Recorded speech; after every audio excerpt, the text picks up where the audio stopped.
आज से मेरी बात मान लोगे तो कल्याण। इंग्लिश में बटरफ्लाई इफेक्ट नाम का एक साइंटिफिक साइकोलॉजी है, उसका नाम है बटरफ्लाई इफेक्ट। इतना जो ग्रामीण बहनें, जो छतरपुर की जो बहनें नहीं समझे तो मैं हिंदी में अच्छे से समझाता हूँ, लेकिन आप समझ लीजिएगा, थोड़ा जरूरी बहुत है। बटरफ्लाई इफेक्ट का अर्थ ये है बेटा उत्तम कि इंडोनेशिया के ताइवान के एरिया में भूकंप खूब आते हैं। अब निरंतर भूकंप आता है तो इतनी भूकंप आने का कारण क्या है महाराज? कुछ तो होगा, या तो जमीन खोखली होगी या कुछ न कुछ गड़बड़ होगा। इस पर बहुत सारा शोध हुआ।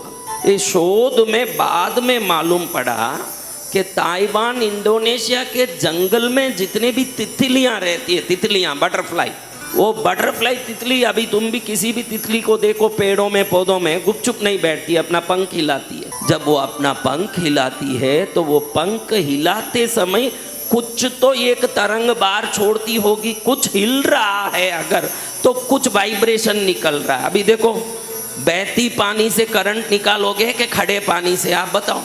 जो इलेक्ट्रिसिटी उत्पन्न होती है बहती पानी से होगी कि खड़े पानी से? पानी बहे तो वो विद्युत है, पानी खड़े तो वो पानी है। ध्यान रखना, जब भी कोई चीज देखो, ये दोनों हाथ ऐसे ही हैं, कोई फर्क पड़ा? ऐसे रगड़ो, देखो गर्मी आती है। कुछ भी एक चलन होता है तो वहां कुछ न कुछ एक क्रिया की प्रतिक्रिया होती है। अभी हाथ रगड़ा, गर्मी आई कि नहीं?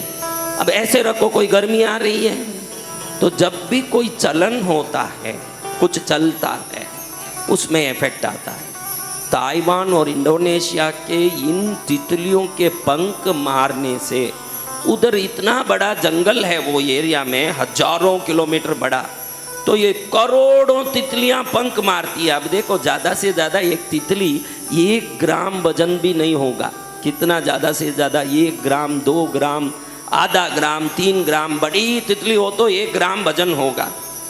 उस तितली के पंख मारने से क्या फर्क पड़ जाए महाराज? लेकिन वैज्ञानिकों ने शोध किया है, इन तितलियों के सामूहिक रूप से करोड़ों के हिसाब से, करोड़ों की संख्या में जो पंख मारी जाती है, ये जब तरंगें पूरी एकत्रित होती है तो जितनी बलवान हो जाती है, वो जब नीचे उतरती है, वही ताइलैंड में भूकंप का कारण है।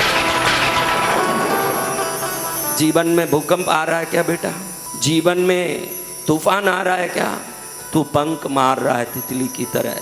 ये जब तुझे ही मालूम नहीं पड़ेगा कि मैं क्या करना, आप सबको बोलता हूँ, आप जब खाली बैठे रहते हो भाइयों बहनों, तो एक पेपर पेन लेके कुछ न कुछ लिखना शुरू कर देते हो बिना काम, अपना नाम या कुछ ऐसे ऐसे गोल मोल बनाने लगते हो न कुछ डिजाइन।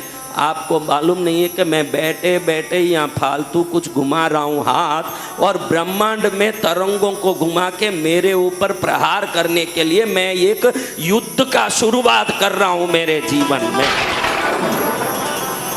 बिना काम शरीर मत हिलाइए। आप इतना समझ लीजिए, आपका अंग संचालन का कारण होना चाहिए। ना हो तो ही बकेट में हाथ डालें, मग में हाथ डालें, पानी उठाएं, नहाएं। कुछ काम करना हो तो ही काम करें, अगर काम नहीं हो तो गुपचुप बैठें। क्योंकि जब बिना काम, देखो, काम से आप शरीर हिलाते हो तो वो काम से जुड़ के वो तरंग उस काम में लगता है, और जब बिना काम शरीर हिलाते हो तो वो तरंग ब्रह्मांड की ऊर्जा की ओर जाके वहां से जब वापस आएगा। देखो भाई, कई लोग मुझे पूछते हैं, क्या मैं टांग हिलाऊं तो मेरे ऊपर तकलीफ आएगा? 600 करोड़ लोग हैं महाराज दुनिया में, वो तो तरंग कहीं भी जा सकता है। नहीं जाएगा बेटा। 600 करोड़ गायें खड़ी भी हो तो बछड़ा जैसे अपनी माँ को ढूंढ के बराबर पहुंच जाता है, तेरा कर्म तुझे ही मिलने पहुंचेगा वहां बराबर। जय जय। 600 करोड़ में किसी को नहीं पहुंचेगा। 600 करोड़ गाय खड़े हैं महाराज, बछड़ा अपनी माँ को छोड़ के दूसरे के स्तन में मुंह डाल देगा? बछड़ा कैसे, ये मेरी माँ है समझ लेता है। एक जानवर में इतनी शक्ति है तो आपके कर्मों में उससे ज्यादा शक्ति है, वो आपको ही ढूंढ के आएगा वापस। गाली गलौज कर रहे हो, ध्यान रखना, वापस आएगा तो इससे 1000 गुना दुख बन के आएगा। लड़ाई कर रहे हो, ध्यान रखना, इससे 1000 गुना बन के आएगा। परेशानी हो रही है, इससे 1000 गुना बन के आएगा। ये सब तकलीफ है। आगे से बेटा जब भी खाली बैठा रहना है, मन कहेगा पैर हिलाओ, मन को कह दे कि मेरा शरीर हिलाने से ही मुझे नुकसान है। आज युवा वर्ग हो, बड़े हो, अधिकतर चेयर में भी बैठ के पैर हिलाते ही रहते हैं। जब आप हिलाते हो तो शक्ति व्यय नहीं होता, आपके जीवन की शुभताओं का व्यय होता है, खाली होता है। बिना काम शरीर नहीं हिलाना। अगर तुम ये जब भी मन करे कि पैर हिलाना, उस समय अगर तू स्थिर बैठ जाता है तो 40-50 दिन में देखेगा।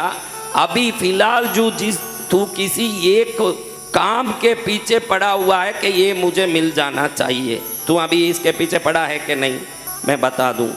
वो अगर तू चाहता है तो शरीर में पैर का अंग हिलाए बगैर 1 महीना, तुझे मन तो कहेगा, क्योंकि आदत से मन कहेगा कि मुझे हिलाना है, तो इसको बिल्कुल रोक दे। दूसरा कुछ मैं ये नहीं बोला कि दारू मत पी, के सिगरेट मत पी। कई लोगों को लगे दुराचार से ही तकलीफ आता है, ऐसा नहीं है।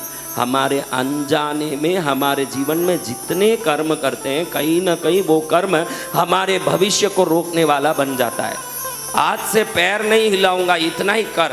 अगली कथा में आएगा जब तू, तेरा काम हो चुका होगा, मेरी गारंटी है। जय जय गुरुदेव। तेरा काम हो चुका होगा, तू बोलेगा कि इससे होता है, जरूर होता है। हमारे ये शरीर देखो, हमारे में कहते हैं कि ये आंख फड़कने से ये होगा न, ये आंख फड़कने से ये होगा।